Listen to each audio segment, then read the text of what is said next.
ટાઈપની વસ્તુ આમાં જોઈએ છે તો is it available or not. તો હંમેશા તમને કોઈ એવું કહેતું હોય ને કે રેઝ્યુમ નામ બહુ હાઈ-ફાઈ હોવું જોઈએ, નબળા વર્ડ્સ મૂકવા જોઈએ, નો.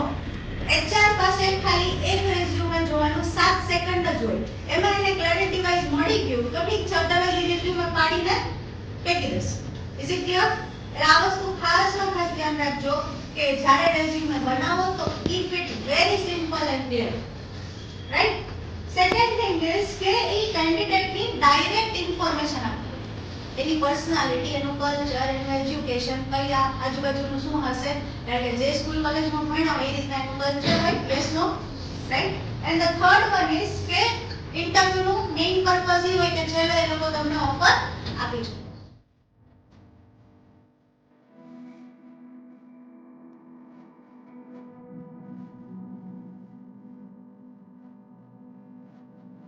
મારી ફિલ્ડના મને પૂછાય છે આ ક્લેરિટી આવી ગઈ કે ઇટ મીન્સ કે તમને અડધો તો વાંધો 50% પ્રોબ્લેમ ઇઝ સોલ્વ.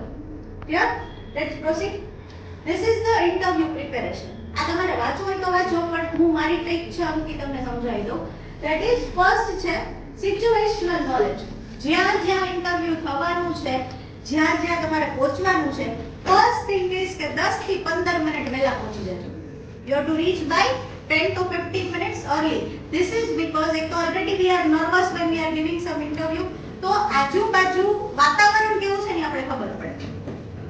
રાઈટ? તો થોડું કમ્ફર્ટેબલ થઈ જાય એ જગ્યા ઉપર. નેક્સ્ટ થિંગ ઇઝ કે જે જગ્યા ઉપર બી ઇન્ટરવ્યુ લેવા જાવ તો એ જગ્યાનું બી થોડું ઘણું રિસર્ચ કરી લેવું. માની લો આપણી કોલેજમાં હોય ઇન્ટરવ્યુ તો તમારે એ પણ જાણી લેવાનું કે કોલેજમાં કઈ જગ્યા છે, ક્યાં છે, ભાગતા ભાગતા પડો નહીં કે કઈ થાય. Because already આપણા માથા ઉપર નર્વસનેસ હોય જ છે. Right? Next thing is mental preparation. What is this? શું છે? વાંચીને કહેજો. What is this? ફર્સ્ટ છે નોલેજ ઓફ ધ કંપની અને practice of mock interview. Knowledge of the company આપણે હમણાં સમજ્યા. નાઉ વોટ ઇઝ મોક ઇન્ટરવ્યુ? કોઈ આજુબાજુમાં ના હોય તો આસ્ક યોર ફ્રેન્ડ કે ભાઈ તું મને આમાં 2-3 ક્વેશ્ચન પૂછ, આઈ વિલ આન્સર ઇટ. અને બી પ્રોફેશનલ. એમાં ફ્રેન્ડશિપ પછી નહીં જોવાની. અથવા કોઈ તમારાથી મોટું છે, ભાઈ છે, બેન છે, જે સપોર્ટિવ છે, અથવા માની લો તમે મને ફોન કર્યો મેડમ આ 2-3 ક્વેશ્ચન પૂછો, તો એ લાસ્ટ કી તો એનાથી શું થશે? કોન્ફિડન્સ લેવલ વધશે. અને કોઈ ખોટું હશે તો તમને work experience will also come. And the last is abilities and skills. તમારી ક્ષમતા કઈ કઈ છે, તમે કઈ કઈ એક્ટિવિટીમાં, કઈ કઈ સ્કિલ્સમાં, હોબીઝમાં એક્સપર્ટ છો એ પણ જોવામાં આવે.